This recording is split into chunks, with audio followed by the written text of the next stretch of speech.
In the early 2000s, music was fragmented and inconvenient. You either paid $15 for a CD for a single song, or you risked pirating music through platforms like the Pirate Bay, often downloading corrupted or illegal files. Then, Apple CEO Steve Jobs introduced the iPod and the iTunes Store, a sleek, legal music marketplace, and everything changed. Unlike cluttered MP3 players, the iPod was futuristic, thin, metallic, and minimal. The Tune Store was effortless, with a clean and simple interface. But Apple didn't just make music easier to buy, it fully moulded how the world listened to it.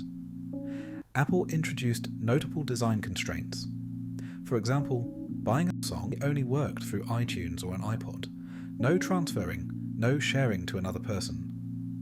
This was an intentional design constraint, not a flaw. Browsing music was a pleasant experience in contrast to the explicit advertisements seen on Pirate Bay, but Apple's control came with an unexpected twist.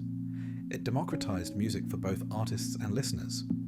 With iTunes, suddenly an artist could sell music globally without needing a record deal. Music discovery also changed. Instead of relying on radio DJs, iTunes' algorithm curated personalized recommendations.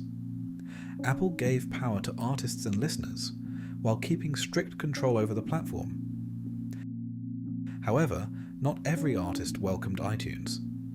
The best-selling band in history, the Beatles, wanted to shut it down. Their company, Apple Corps, had already sued Apple 3 times over the Apple name, arguing Apple Inc. had no right to enter the music industry. They refused to let iTunes sell their music for 7 years.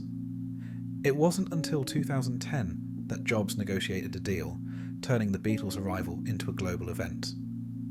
Their participation solidified iTunes as the dominant digital music platform. Almost a decade later, the same design constraints that made iTunes a success also led to its downfall. As music shifted from downloads to streaming, consumers didn't want to own songs, they wanted access. Paying $1.29 per track felt restrictive compared to unlimited music from Spotify or Apple Music. The same constraints that once made iTunes revolutionary, digital ownership, a closed ecosystem, became limitations in the streaming era where users preferred access over ownership. Apple recognized this shift and replaced iTunes with Apple Music, embracing the streaming model that better fit modern listening need. Steve Jobs didn't just sell music, he designed how we listened.